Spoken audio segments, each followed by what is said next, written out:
party here on the watch list. We got things happening as usual all across the political spectrum. Talk about what's going on and a carry on of what we saw get implemented just yesterday in Washington, D.C. So, first of all, I want to say hi to you guys. Good to see you, all you early folks, making sure you're in the chat to talk and holler at me and see what's going on. But of course, we've got seriousness happening. I tried to squeeze in something that was a little bit more fun, but still, annoying, but a little bit more fun. It just didn't fit because as soon as I was done with all the stuff yesterday, I looked up and I saw press conferences, and then I saw the press secretary talking about what's going on in DC and plan to be further. And I said, I wish I could jump right back on now and go back to talking about this. But instead, I put it together in a different way to make sure that you guys see what I saw in the way that I saw it and just notify you of the state of our country. Let's go ahead and start here. Janine Pirro, yet another former Fox News host that's been added to this administration, or just hired by Donald Trump to carry out his agenda in DC. She was named, as you guys might know, in case you guys don't know, she was named the U.S. Attorney for Washington, D.C. And now that D.C. has been taken over, she's going to talk about all that crime that Donald Trump is going to be putting down. And you won't be surprised to hear that she has no idea what the hell she's talking about.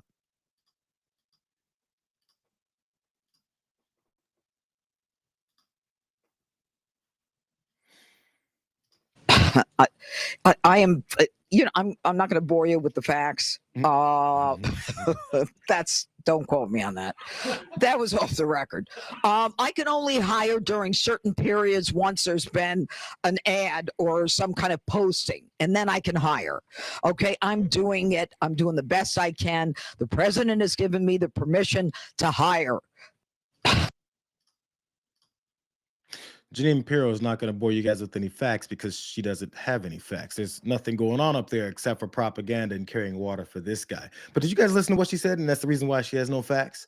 She has a hiring freeze. She's not allowed to hire anything until the president or until something happens where she can then start hiring. Except the very next sentence was, the president has allowed me to hire. Can you hire or can you not hire? I want you guys to hear that again. Just pay attention. Just again, the main thing was that she has no facts, but the second part was her proving that she has no facts. Again, I am, I'm not going to bore you with the facts. Don't quote me on that. Yeah, that was off the record. I can only hire during certain periods once there's been an ad or some kind of posting, and then I can hire. Okay, I'm doing it. I'm doing the best I can. The president has given me the permission to hire. I am, Again, the president has given her permission to hire, but she can only hire during certain postings. Bro, she's doing the best that she can.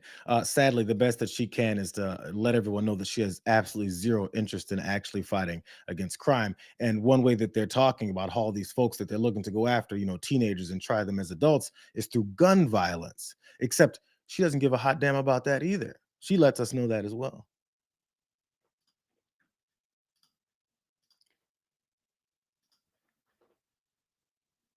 out of time. That means he's had enough. Goodbye. Thank you. I want you to report on it. But you said it's guns. You said it's guns on the street that's causing this problem. Are you concerned that the DOJ's funding cuts to gun violence prevention programs undermine the effort? Stop it. We are putting all kinds of resources onto the street. But what about the gun aspect of the gun violence? Thank you guys. Thanks. Out of time. That means he's. Is she like related to Leland Vittert? Because the answer is always, oh, come on. That's the only answer you've got when someone asks you a direct question. This should be an easy question. Again, you're here to fight crime in Washington, D.C. That's why you've unleashed the National Guard, federalized the D.C. police, made it a police state. It's because you're fighting crime. And crime is a lot of time committed, as they were talking about, with guns. And she has no interest in doing anything about the gun violence issue because, come on. Why does that make any sense? Why should anybody trust you? Again, this has no reason. None of these press conferences are made to make people go, oh, I trust what you guys are doing. That's why you guys are doing it. It's just to say, this is what we're doing, and you're going to take it or you're going to be pressed down. And as Donald Trump said, get knocked in the head. That's an authoritarian. I'm not sure if I told you guys that yet, but that's what authoritarians do. But this is nothing new for this party, because there's been plenty of instances of gun violence over the years and nothing has been done. In fact, they blatantly say it. It's just we don't like to hold their feet to the fire when it comes to that stuff. Here's a couple of those folks throughout the years talking about how much they really don't care about gun violence, especially when it killed children in schools in America. Anything Congress should be doing, anything the Republican conference should be doing about people that are dying from violent gun. Yeah, the first thing in any kind of tragedy I do is as I pray for the victims, pray for their families. I really get angry when I see people trying to politicize it for their own personal agenda. It just seems like on the other side, all they want to do is take guns away from law-abiding citizens. I'm calling on the people of Tennessee today to pray for the families of victims, for the Covenant family, for those courageous officers, for the family of the shooter, for those who are hurting and angry and confused. It's a horrible, horrible situation, and we're not going to fix it. Criminals are going to be criminals. I don't see any real role that we could do other than mess things up. If somebody wants to take you out and doesn't mind losing their life, there's not a whole heck of a lot you can do about it. There's really, I don't think you're going to stop the gun violence. I think you got to change people's hearts. Why are people allowing this administration to go around talking about how Democrats don't want to do anything about crime? We've had complete years, decades of evidence from these folks that have no interest in stopping crime. I mean, specifically gun violence.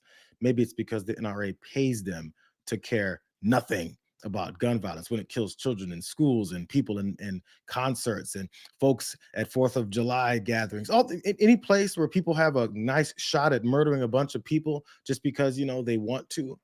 Maybe in churches as well, when there's a direct reason behind that, the racism and bigotry behind that stuff. They've already told us they have no interest in doing that. Why would we believe them when they now say that they're unleashing the National Guard on Washington, D.C. because they now care about violence? They didn't care about it before. When it was your children dying, they don't care about that stuff. As a matter of fact, that was then, and this is now back to Jeanine Pirro, again, being asked about the plans for stopping violence in D.C. I mean, she has no facts, so she has to go ahead and tell you her opinion, and her opinion is F you. My prosecutors. You just walked through the changes you'd like to see from the punitive aspects. What about preventative? Do you or the president plan to do anything to address the root causes of crime in DC, such as truancy?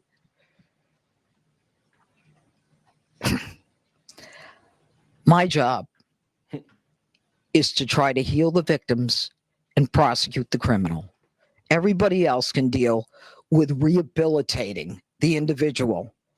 I honestly am not concerned about why they commit crimes. My concern is if they commit crimes. My concern is the victims of the crimes. That's my job as a U.S. attorney. Go ahead. But just follow up on that quickly. Is a felony one. And My prosecutors. It's just said right in front of you. I mean, there's folks who talk about the policing in our country and always mention how they don't really stop crime. They respond to crime after it's happened. And there's no policies, there's no agendas, there's no programs in place. I mean, there's some, but it's done by community levels, but definitely not from Republican leadership that's looking to prevent crime, to find the root sources of crime and make sure those things don't happen.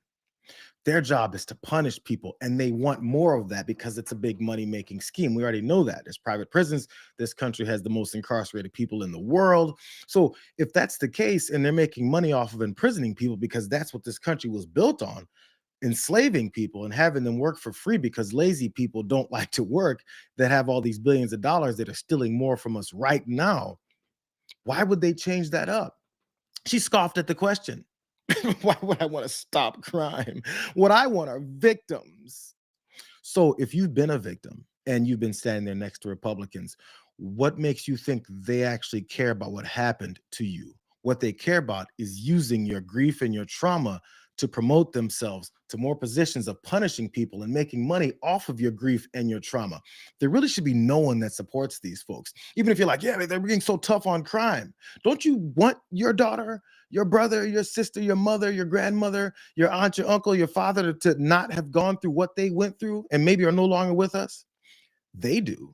They want you to go through this pain so that they can profit off of it. I'm not the one that told you that. Janine Pirro just told you that. She's completely uninterested in it. There's someone else that's working with this administration that's going to make this very clear too. Her name is Caroline Levitt. She was at a press conference yesterday, and she was then talking about what they're going to do with homeless folks in DC, because that's part of Trump's crackdown on crime and his beautification of the city. But you won't be surprised that it goes straight back to punitive and money-making schemes based off of this. Unrelated topic. Regarding the president's efforts in Washington, D.C., do you have any specifics about how homeless people will be dealt with, where they would be moved to? What does this look like? I do, yes. And it's an important question. So thank you for raising it. The Metropolitan Police Department, with the support of the new federal agencies who have been surging on the streets of the District of Columbia, are going to enforce the laws that are already on the books here in Washington, D.C. For far too long, these laws have been completely ignored, and the homelessness problem has ravaged the city. So D.C. Code 22-1307 and D.C. Municipal Regulation 24-100 give the Metropolitan Police Department the authority to take action when it comes to homeless encampments. So homeless individuals will be given the option to leave their encampment, to be taken to a homeless shelter, to be offered addiction or mental health services. And if they refuse, they will be susceptible to fines or to jail time. Again, these are pre-existing laws that are already on the books. They have not been enforced, which is part of the reason for this federalizing of the National Guard to bring in this assistance for law enforcement. While we are targeting criminals and trying to remove criminals off of the streets, we also want to make DC safe and beautiful, and that involves removing mentally disturbed individuals and homeless encampments as well. So that is the plan. Okay, so it's part of the beautification process. They want to get folks off the streets. It's dirty, it's filthy. People live there, trash builds up. We've seen all that happen in major cities across the country. That's what they want to do. And the results, it seems like it's some kind of assistance, right? Well, we're going to get folks off the streets, going to put them in shelters, and then also maybe get them some mental health and drug addiction treatment. That's what she said. That's after Pete Hegseth, who's the head of the Pentagon, who was unleashing these military guys in the streets to start questioning people on their porch about whether or not they're drinking a beer or not, or smoking a joint or not. That wasn't really what Pete Hegseth was interested in. What he was interested in is saying, I just got my guys in the streets ready to invade your cities. So after he looked like a fool not having an answer for it, Caroline Levitt there had to go read the statement from the administration that said, we're going to do these beautiful things, except they have no care for doing those things. And as a matter of fact, the bottom line, the back end of that, if they refuse these things, I'm not sure if you guys heard this part, is then we start throwing homeless folks into jail. And then Washington, D.C. starts to look like what Los Angeles was looking like when these ICE agents ran through the streets and said, you don't look like you're supposed to be here. Let's swoop you up, throw you in a van, and take you off to some place and make it a new prison for now homeless people. Because that's the next step. This is what makes this is what authoritarians do.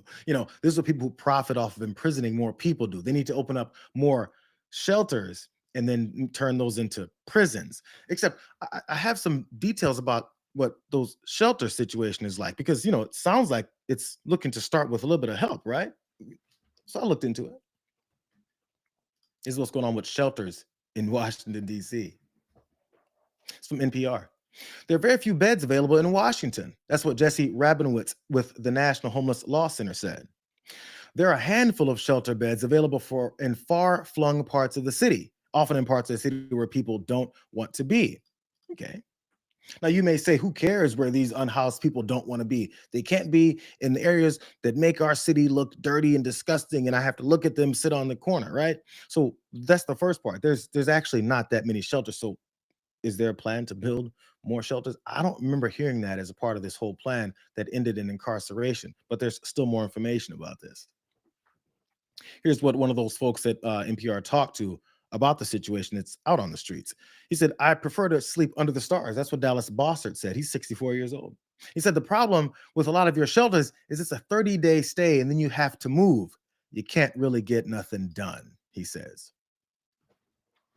So again, it's a temporary 30-day thing. I'm not sure what an unhoused person is supposed to do with 30 days in a shelter. And we've heard horror stories about shelters, the overcrowding of them, the assaults that happen in them, the lack of coordination that's going on in them. And many women and children that may find themselves in these situations don't want to find themselves in a shelter. I mean, it's dangerous on the streets. It's also dangerous in some of these shelters. Is there an initiative to move forward with making sure that this plan that they have to clean up the city and actually treat these humans like humans, is there something like that in place?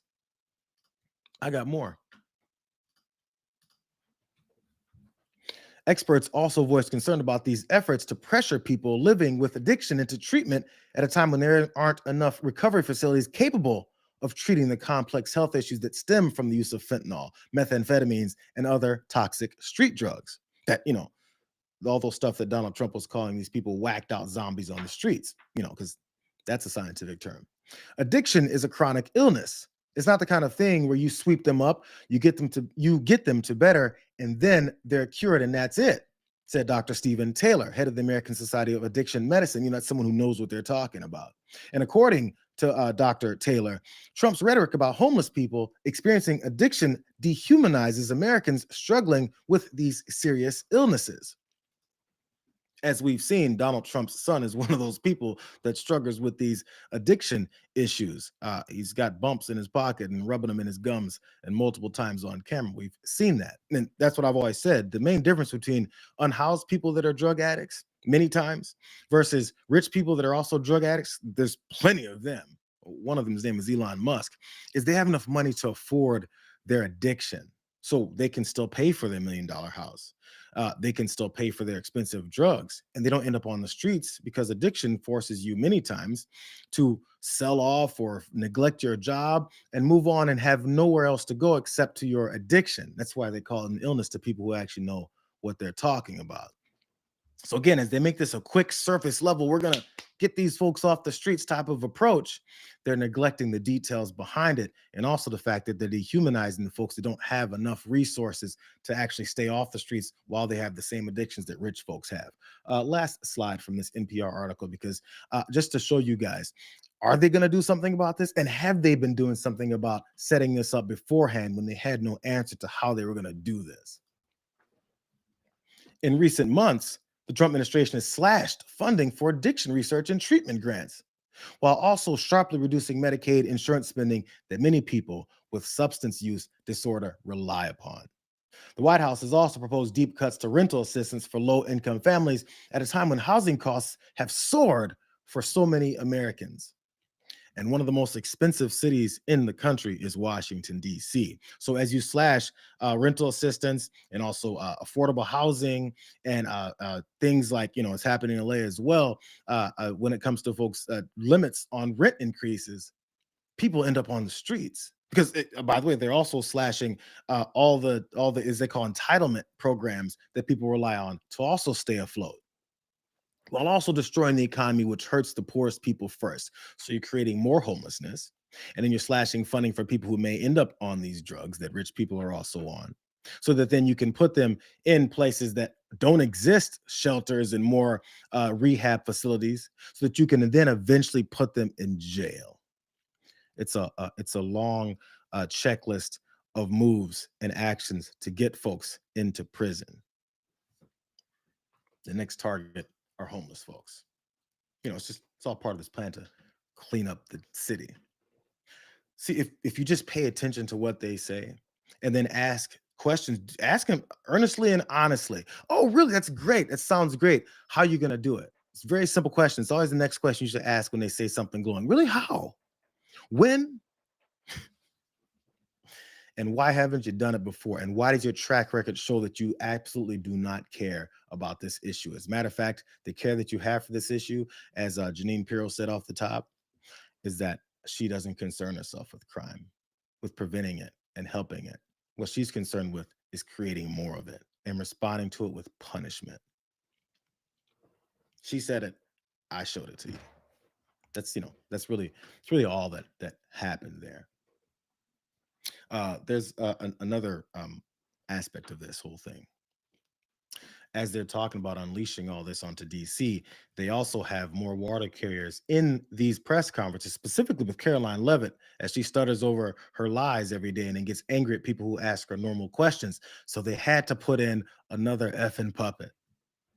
I'm not going to reveal who he is. I'm going to let Caroline Levitt point out who showed up to the press conference yesterday. Let's get started. And as always, we'll start with our new media seat, who is our podcast host today, Benny Johnson. Benny, why don't you kick us off? And thanks for being here. Thank you, Caroline. Let's get started. Their new media seat. And so they had their new podcast host to come in and ask questions at a serious press conference about the state of the United States and this unleashing of federalizing the DC police force. So they picked Benny effing Johnson. You know that guy that was shown to be a water carrier for Putin's objectives because he was paid by them to do it. You know, one of those few podcasts that do that, because that's helpful. In case you guys don't know who Benny Johnson is, he was quick to tell you how much of a clown he really is with his lines of questioning.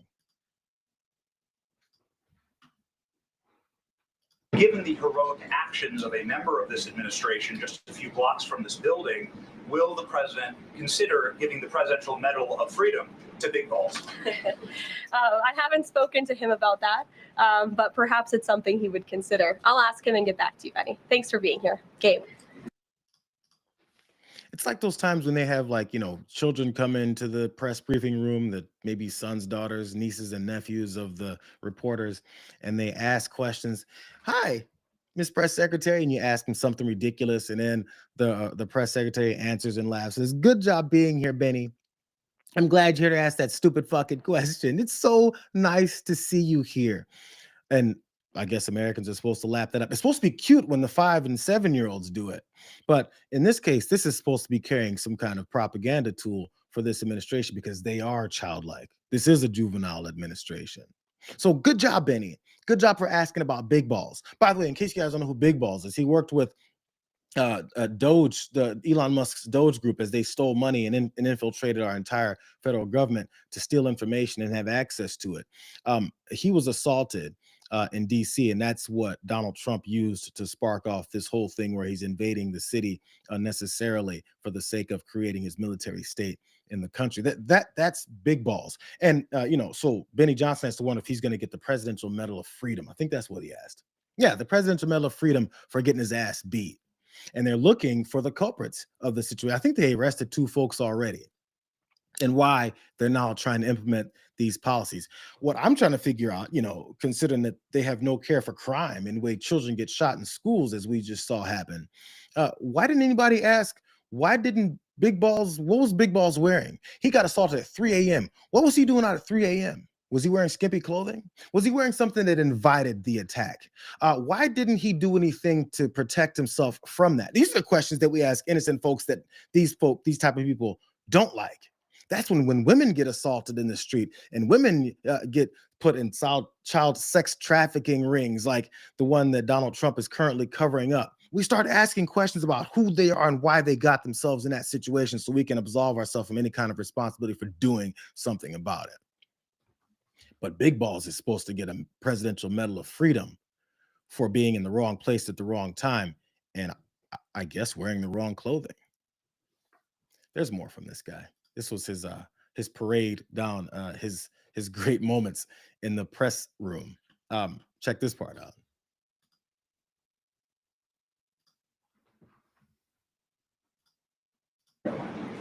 As a DC resident of 15 years, I lived on Capitol Hill. I witnessed so many muggings and so much theft.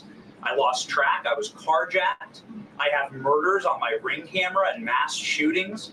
I witnessed a woman on my block get held up at gunpoint for $20, and my house was set ablaze in an arson with my infant child inside. And so to any reporter that says and lies that DC is a safe place to live and work, let me just say this. Thank you. Did he ask a question? Or was it him listing a line of crimes that he allegedly witnessed and saw? His house was set on fire. He was carjacked. He saw people get assaulted in front of his house. It was constant, bro, over and over and over again. I don't know. I mean, I guess if these things happen, you would have thought that Benny Johnson, who's a big crusader for these folks who are anti-crime when they're actually more about pro-punishment and pro-crime, you would think he would have filed all these police reports. Maybe he would have talked about it on his show. I don't know. I don't watch Benny Johnson's show, so maybe folks who watch him more closely could have seen all these instances of destructive behavior that he talked about, because, you know, he held all 18 of these violent crimes that he witnessed and experienced inside until right now, when he's asking about whether or not big balls should be given the Presidential Freedom Medal. I mean, I'm not going to say it's all bullshit, but I'm just saying maybe we should ask those questions. Because when an actual question is asked about a real crime that happened, that same Caroline Levitt, that apparently was jazzed about that question from Benny Johnson, she had more questions when it came to what ICE agents are doing to children.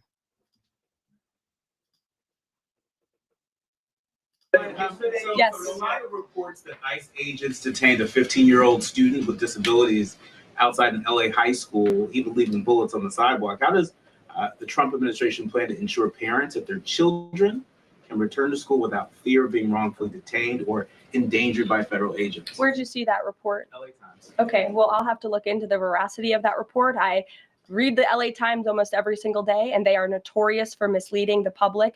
I'm sure there's more to that story than the way that you just characterized it. This administration wants to ensure that all school children across the country in every city from Los Angeles to DC can go to school safely. And that's part of this administration's effort to federalize the National Guard in Washington, to ensure that ICE is removing child predators. I just read you a list of a handful, just a handful of the hundreds of thousands of child predators that this administration is removing off of the streets of Los Angeles and every other community across this country, because we want to ensure this is a country where American school children can be safe, where they can prosper, and where they are not threatened by violent criminals, whether they are illegal or whether they are American citizen homegrown criminals, as this president calls them. So I will gladly go check on that report, and I'll get you the facts. Thank you. Caroline? Looking forward to her come back with the facts of that situation that reporter was asking about, because Caroline Levitt reads the Los Angeles Times every day, and based off of whatever she just pulled out of her ass, they're notorious for misleading people. That's just coming from you, bro. They just make statements, and that's just supposed to be fact. I'm not sure if you guys have heard this. That's what authoritarians do.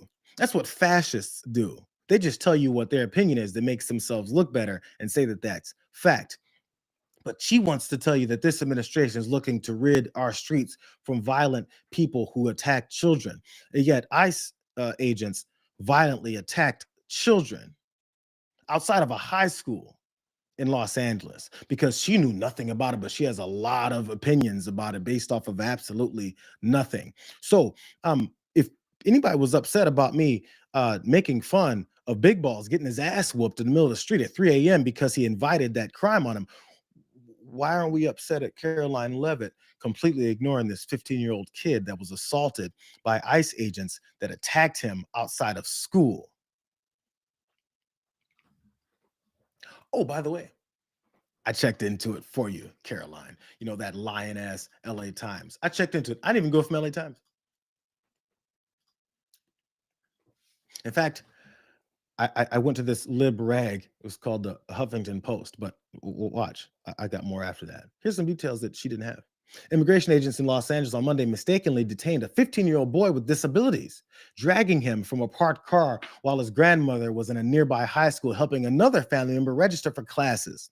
And according to LA Unified School District Superintendent Alberto Carvalho, who reviewed video of this incident, authorities who approached the boy first assured him that they weren't enforcing immigration law, nor were they part of Immigration and Customs Enforcement.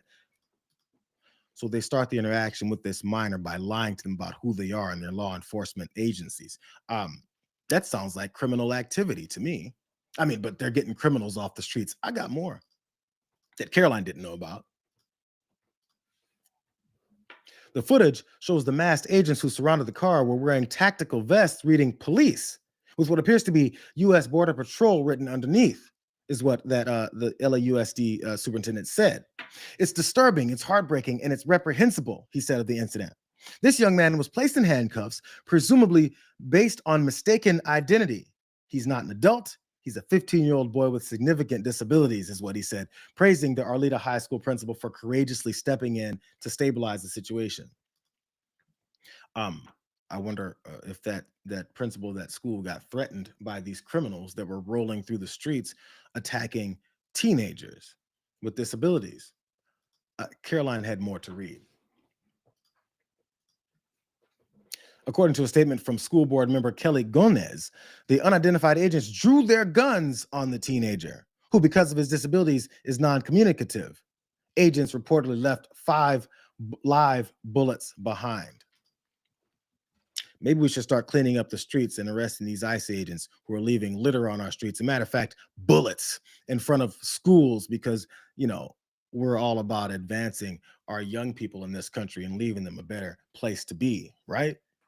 Or maybe they're just criminals. Here's the last slide from this story and what happened with these thugs. When federal agents were asked to retrieve the live ammunition scattered outside of that school, the agents reportedly told the school district to keep the bullets and use them for target practice. In other words, a couple big FUs to these folks after you commit that crime in broad daylight, attack this kid, and then go and celebrate out and have a beer afterwards. You see what we did to that kid, bro? Now let's let Caroline Levitt and this damn president tell you that we're about stopping crime and protecting children as we continue with our crime spree and assault and attack children. I'm just telling you what happened. And if you're all on board for it, you know, that's fine. We already knew that. We already knew there were fascist supporters in this country. Way too many, as a matter of fact. But if you didn't trust what Huffington Post had to say because they were just reporting with what other folks had already reported, here's from CBS News. You know, that news outlet that now the Trump administration wants to monitor to make sure that they tell everyone the things that they want said, you know, like fascists do. Maybe you guys believe this. Oddly, it's very, very similar language to what we just read. In case you guys didn't hear it, it's disturbing. It's heartbreaking. It's reprehensible, and it's unacceptable. Is what again that school superintendent said during that press conference. An individual was pulled from his vehicle who was riding with his grandmother. This young man was placed in handcuffs, presumably based on mistaken identity. He was not an adult. He's a 15-year-old boy with significant disabilities. This cannot happen. And there's the rest of it, as you can already see. We already know the story. Caroline Levitt knows the story, and Caroline Levitt is an effing liar. Caroline Levitt is looking to protect criminals. That's her job. Caroline Levitt's job is to protect criminals. Caroline Levitt's job is to protect pedophiles. Caroline Levitt's job is to protect people who attack 15-year-old kids with disabilities outside of a school in Los Angeles because they're the wrong color. This is a bigoted, racist administration, and you know they don't even deny that anymore. They just come in front of cameras and just exhibit it to us every day. Just in case people haven't seen the real criminals in this country, I just want to show you the last part about this and the question that Caroline Levitt dodged, because her job, as I just pointed out, is to protect the pedophile in the White House. The judge ruled that the grand jury transcripts in Ghislaine Maxwell's case should not be released. What's the White House's response to that? And do you plan to appeal? And what do you tell President Trump's supporters who want that information released? We think that decision is unfortunate. Of course, we moved to unseal that information because the president has said he wants to see credible evidence released. As for the appeal process, I would defer you to the Department of Justice for that. So that, you know, fake thing about trying to act like you're trying to get to the bottom of the Epstein files that they have complete control over releasing is, you know, that grand jury idea of releasing that information that wouldn't have done anything. We're disappointed and we just want to move on. I think you should ask someone else questions about this, because honestly, I don't give a damn. It's weird. It's like how criminals behave.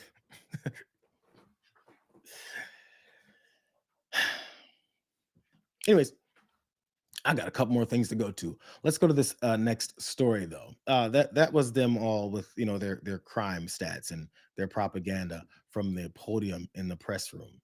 What we've got now is the issue with hiring someone to fill the role at the Bureau of Labor Statistics that Donald Trump fired the commissioner from because his job numbers sucked.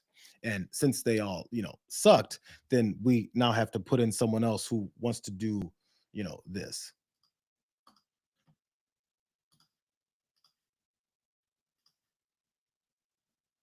Wait, will the Bureau of Labor Statistics continue to put out monthly jobs reports? Well, look, what I'll tell you about the Bureau of Labor Statistics, I believe that is the plan and that's the hope, and that these monthly reports will be data that the American people can trust. As you know, the Bureau of Labor Statistics has made massive revisions after the last several points reports that they have put out. And there has certainly been a decline in the quality and the reliability of data coming from the Bureau of Labor Statistics, and there's been an increase in revisions. And this president and the administration is finally tackling this problem that so many have talked about, and the president is actually doing something about it. We need to restore new leadership that we can trust. As you know, the president has appointed someone new to take over the BLS, and so we need to look at the means and the methods of how the United States is acquiring this very important data, and all of that is going to be done. And the goal, of course, is to provide honest and good data for the American people to make very important economic decisions on. All that detailed data that they loved whenever it benefited them. And now, when it showed how disastrous this guy's economic agenda is destroying jobs and the economy in this country, now they have to hurry up and switch to get someone that's a MAGA guy to come in and carry this. Come on, man. Nobody actually believes that this guy is on the up and up. The fact that he's been a part about this whole thing, and they're hiring someone to then tell everyone whatever it is that they want told. But it gets a little bit worse than that though, because they need to reset, and by the time they reset, they need to go ahead and eliminate them altogether. Yeah, thanks, Caroline. I know you said earlier the hope is to maintain monthly job reports, but the president's new nominee for BLS Commissioner E.J. Antoni recently told Fox Business that the BLS should suspend issuing monthly job reports and only issue quarterly reports until the jobs data methodology is corrected. So does the president disagree with that assessment that his nominee is said there, or suspending these monthly job reports a real option? I think he floated the idea of possibly suspending until they can get the data and the methodology in order. And this president wants to ensure that the BLS, again, is putting out accurate and honest data that the American people can trust. Since you brought up the new commissioner, he holds a master's and doctor's degree in economics from Northern Illinois University. He's the chief economist in the Heritage Foundation's Center for the Federal Budget. And in addition to his work at Heritage, he has multiple other roles. He's been widely renowned for his work on economic issues. He's been called before Congress to testify as an economic expert. So he's a qualified individual, and the president trusts him to lead this important department. I'll take a couple more questions. Sure, go ahead.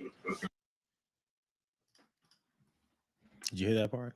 First of all, the fact that they're going to suspend the reports because, why have reports? Come on, bro.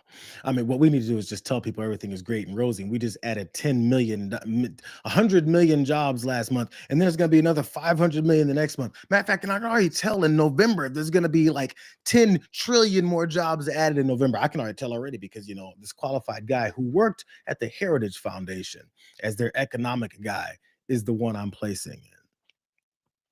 I'm just going to ask again. Did we forget that the Heritage Foundation were the authors of Project 2025 that implemented all the things that this guy is implementing, this fascist takeover of the country as they're destroying people's lives? But we're gonna install someone at the Bureau of Labor Statistics once we've seen shit job numbers from this guy come out, that we'll put someone there that worked at the Heritage Foundation who authored Project 2025 that Donald Trump had no idea existed. Never heard of it in his life. He's just got everyone from that organization running his administration and put together their blueprint for this destruction of the country for the benefit of the people that they're benefiting. But he's highly qualified because she said so. By the way, they said that she was floating that idea. See if you can make sense of this quote from this guy. His again, This guy's name is EJ Antoni. He's the one that's getting nominated to, fix the numbers, from CBS News. This is what he said. How on earth are businesses supposed to plan, or how is the Fed supposed to conduct monetary policy when they don't know how many jobs are being added or lost in our economy? He said, right? It's a serious problem that needs to be fixed immediately. He said that to Fox News Digital.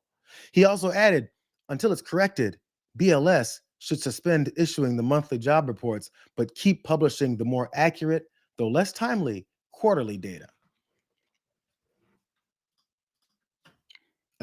I want to, similar to what Janine Pirro was saying at the beginning, they completely conflict their argument in the same two sentences.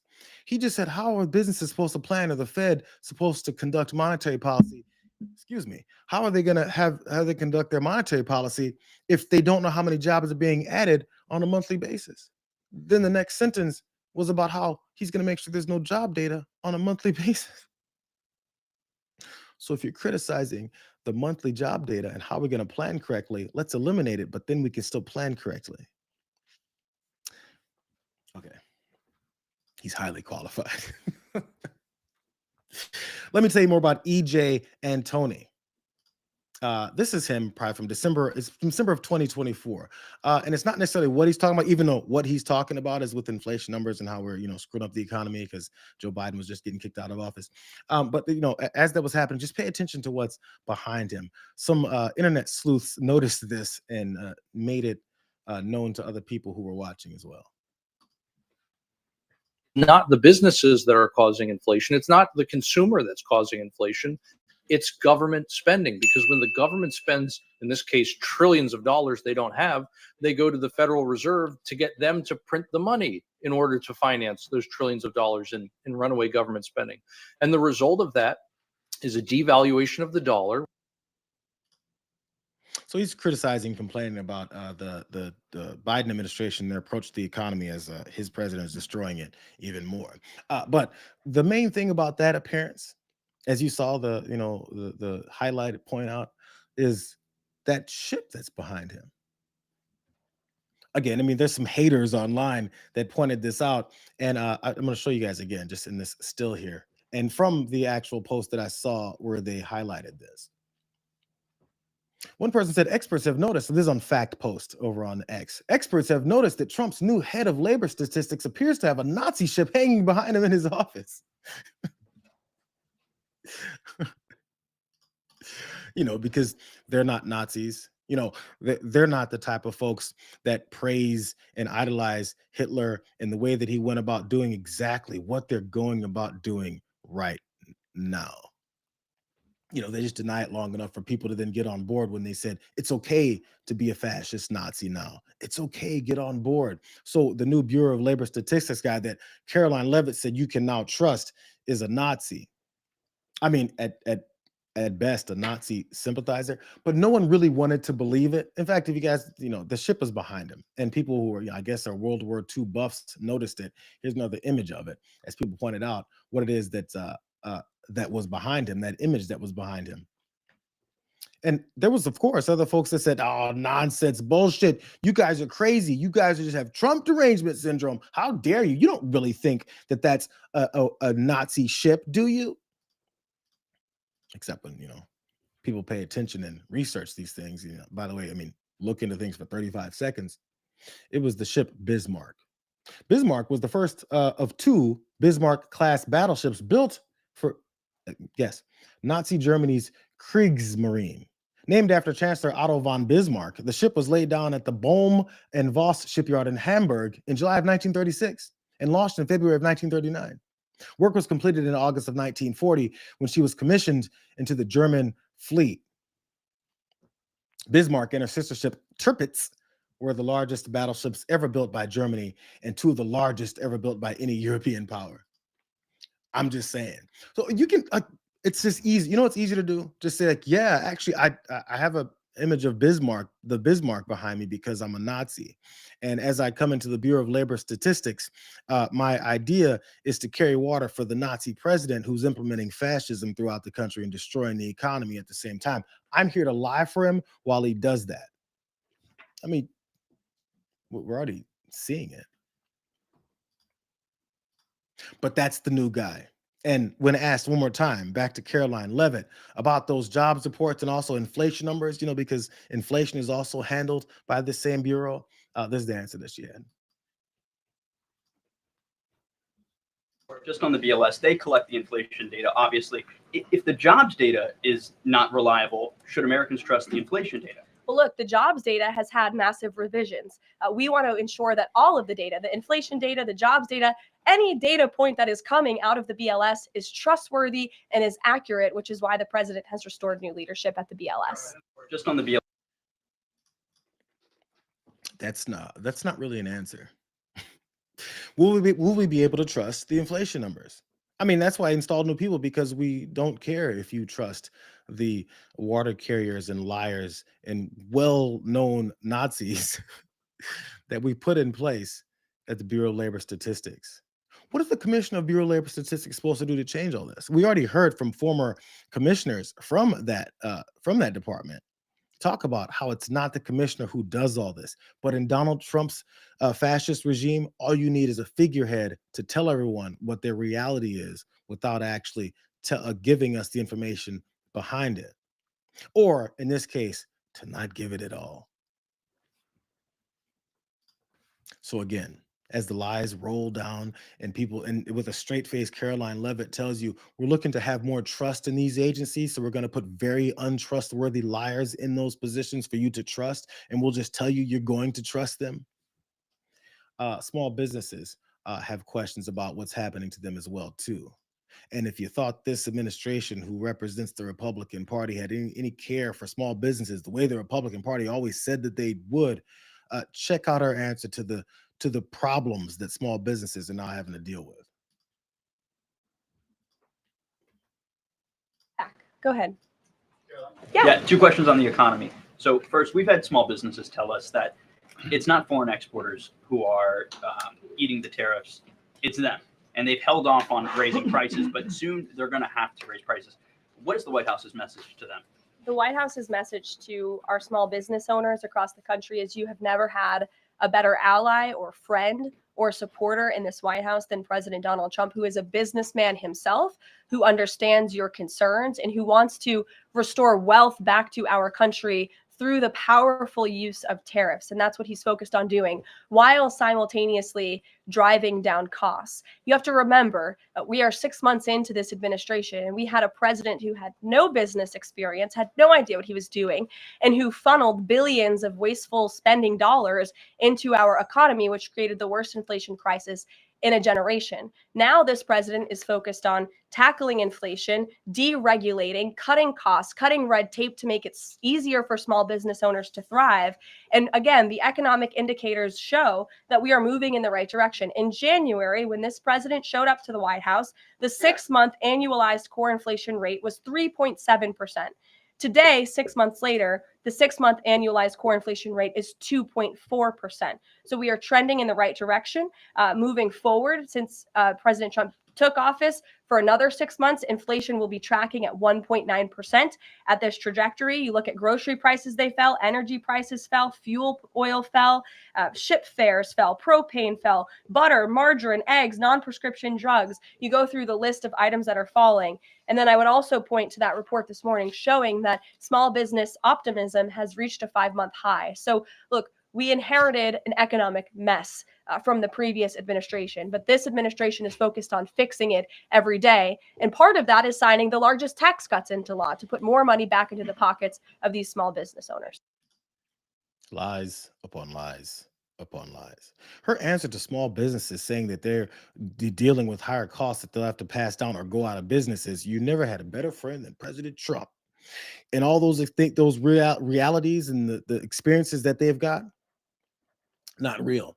What you've got is someone who then said, you're going to deal with such a better situation. Let me tell you these made up numbers that I've got that, again, how are there reliable numbers from January from the Bureau of Labor Statistics about inflation rates and stuff when that liar that he just fired was ahead of it? These things aren't adding up. It's almost like reality changes whenever they want it to. And then as we go through the rest of this year, despite the reality and the experience of people having to pay more for things, your gas prices have gone down. Everything has gone down. Can't you tell? Despite the fact that grocery stores and big warehouse box stores have all told you we're raising prices. And the reason that it keeps flip-flopping and fluctuating is because Donald Trump delayed long enough, or these big businesses, not the small ones, these big businesses had the opportunity to stockpile as much as possible to try and delay this until maybe he would not do the disastrous policies that he was saying he was doing and is implementing and then folding on for a second. But as the tariffs kick in, that she said is going to be great, victorious freedoms for the country, as those kick in, it's going to get better. And when they don't get better, don't worry. They've got a Nazi at this new commissioner of the Bureau of Labor Statistics that'll lie to you and tell you that everything is great.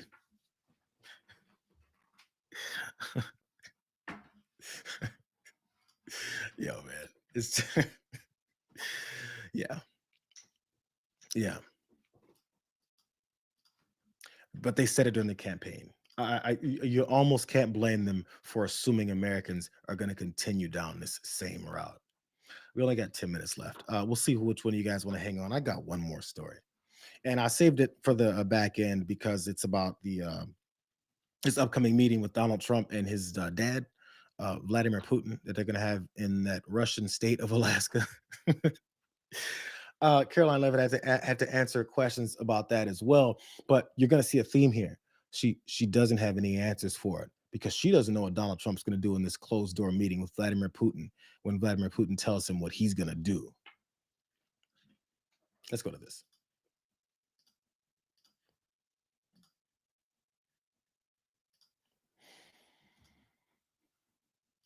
Sure. Thank you so much, Caroline.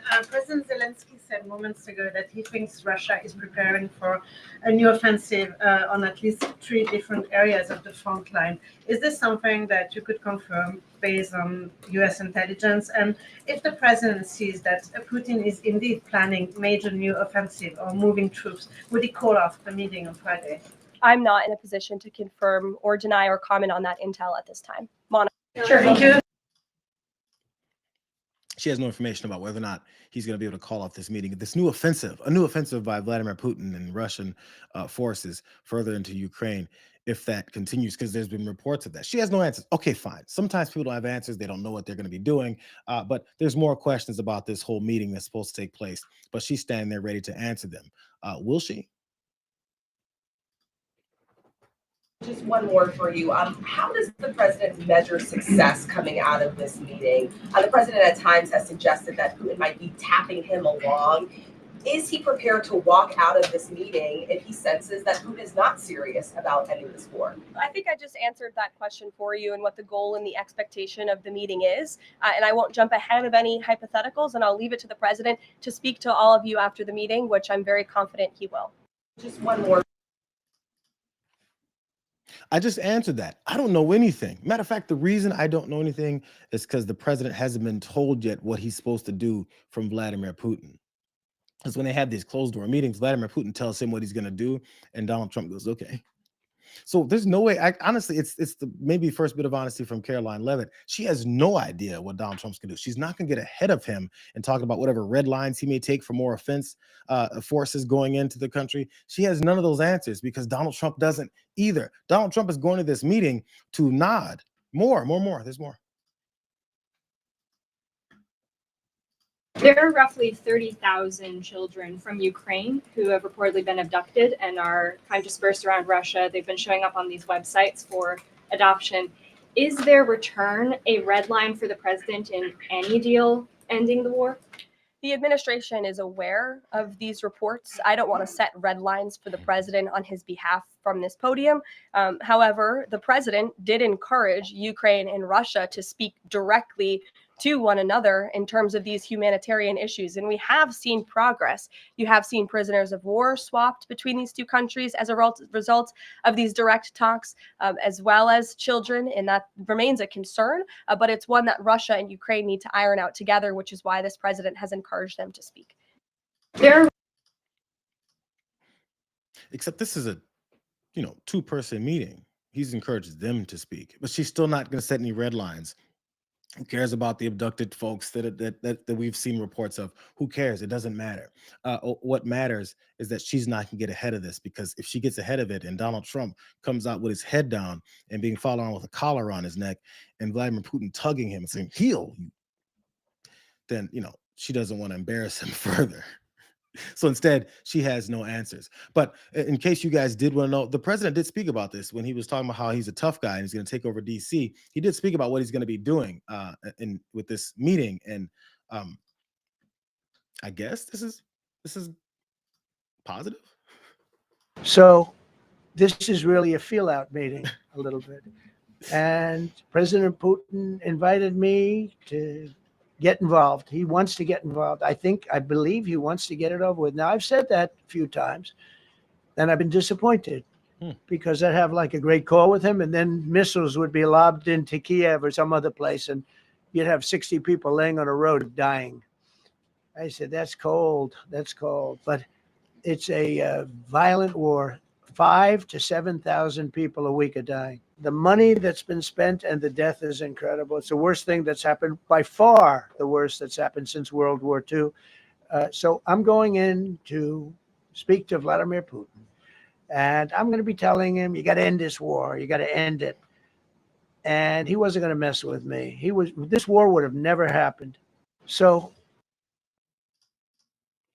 I think you can imagine where he was going next with that. But he's going to this meeting to have a feel out, just, so they can have a little feeling session. What he's trying to feel out is what Vladimir Putin's going to tell him to do. But don't worry. Donald Trump's approach to this meeting with Vladimir Putin is to say, you're going to end this war. Because, he hasn't said that yet. He also didn't say that he was going to end it on the first 24 hours of being president. How many months is president? Oh, and he's not an absolute failure, and he knows how to negotiate with folks. And that Vladimir Putin is one of his best friends, and he's going to listen to him. But every time more people are murdered, he goes, "That's cold. That's cold, bro." That's your only answer. I feel like he's letting us know how incompetent he is, and he has no idea what he's doing. That his answers so far have been, "Oh, Vladdy, that's so cold what you did, but I'm gonna go and feel you out a little bit more again." Again, the one of the major aspects of this meeting is that they're going behind closed doors. Apparently, it's just going to be the two of them. Who knows? It's probably just going to be Vladimir and a couple of his guys, and then Donald Trump by himself to get manipulated even further, because that's the way it's kind of always been. But the one thing that Vladimir Putin does want, because don't forget, during the campaign, Donald Trump, one of the things that people were frustrated and upset about him pitching for ending this war is that Ukraine has to give away whatever it is that Russia has taken in their invasion. That invasion that he also refused to say was an invasion because he's also afraid of Vladimir Putin. I'm not sure if we know this yet, that they should give up some more land. So in this two-person talk they're supposed to have, there was a question about whether or not there's something else that they're supposed to be discussing, because Donald Trump is interested in gaining something from this. Thank you. The Kremlin is expressing interest that Friday's meeting will move beyond just terms to end the war into improving bilateral relations. There's talk over how they're interested in potentially restoring direct flights between Russia and the United States. Is President Trump open to those kind of peripheral conversations, or is this directly focused on ending the war in Ukraine? I think this conversation on Friday is focused on ending the war in Ukraine as far as the president's perspective goes. Those conversations, I think the president is interested in having, but his main priority right now is ending this war and to stop the killing that has gone on for far too long. Thank you. The reason why you don't really know what she's saying, at least when I was going through this so many times, is because she's not saying anything. The question was about whether or not this bilateral idea, and that they're discussing about bilateral interests between two people. That's what bilateral is talking about. These two guys, which completely ignores and isolates Ukraine from the situation, even though that was the country that was being invaded, is because he's just waiting for his answer. What are we going to take from this, buddy? How are both of us going to work this out? How can I continue to use you so that you go and step in front of American cameras again and say, look what I did. I gave Vladimir everything that he wanted, but it's over. That is until he decides it's not over again. Because as he pointed out, the guy himself admitted, every time I thought something was going to happen great and he was on some kind of agreement, then he goes and kills more people. And I'm like, that's cold, brother. He even tweeted out or Truth Socialed one time about how mad he is at Vladdy. Why would you trust him now? And what is it that's going to be talked about in this other secret meeting that you'll come out and push whatever kind of propaganda that you feel like pushing? No one really knows. But one thing they do know is that this was not Donald Trump's fault. I'm going to see how many of you guys can guess. I'll give you guys like a couple seconds to guess whose fault it is that all this is in this situation and that Donald Trump still hasn't fulfilled this promise that he's got to make his best friend stop killing people. Thank you, Caroline. Two questions, if I may. The president has talked about land swaps between Russia and Ukraine. Vladimir Putin says he wants Russia to hold on to Russian-occupied territory in eastern Ukraine. Is the White House at all concerned about the messaging that potentially giving over or allowing Russia to maintain its occupied territory in eastern Ukraine, what that might say to other U.S. adversaries like China? Look, right now, the president of the United States has done more to end this war than his predecessor, Joe Biden, who allowed this war to take place. This war, don't forget, happened at the result of the weakness and the incompetence of the previous administration. And so the president inherited this conflict, and he is determined to end it. And it's a very complex and complicated situation. As for the details of the plans that have been kind of tossed back and forth, I won't get into those. And I will let the president of the United States discuss those plans with the president of Russia, with our European allies, and the president of Ukraine, Zelensky himself as well. The question was, what signal is that going to give after the president of the United States, when he was campaigning, said he wants to give as much land away or force Volodymyr Zelensky to give away as much land as possible, what was already invaded and taken? What signal does that give to other countries like China? Because, you know, there's this concern that they may invade Taiwan, right? All these questions that people ask about international relations and warring situations that he knows nothing about. What signal will that give? That was the question. The answer was, this is Joe Biden's fault. Okay, it makes sense. This is the last thing I'm reading, so you guys can run off to Damage Report and check out John Idarola again. But for those of you, the few that hung around, this is Donald Trump's petulant tantrum because there's been way too much coverage about how weak he is going into this meeting, and we'll see what happens on Friday as it happens. But before it happens, this is what he this morning, I believe, jumped on his Truth Social to complain and bitch and moan about. Very unfair media, baby, is at work on my meeting with Putin, constantly quoting fired losers and really dumb people like John Bolton, who just said that even though the meeting is on American soil, quote, Putin has already won. What's that all about? We're winning on everything. The fake news is working overtime. No tax on overtime. If I got Moscow and Leningrad, what? If I got Moscow and Leningrad free as part of the deal with Russia, the fake news would say that I made a bad deal, but now they've been caught.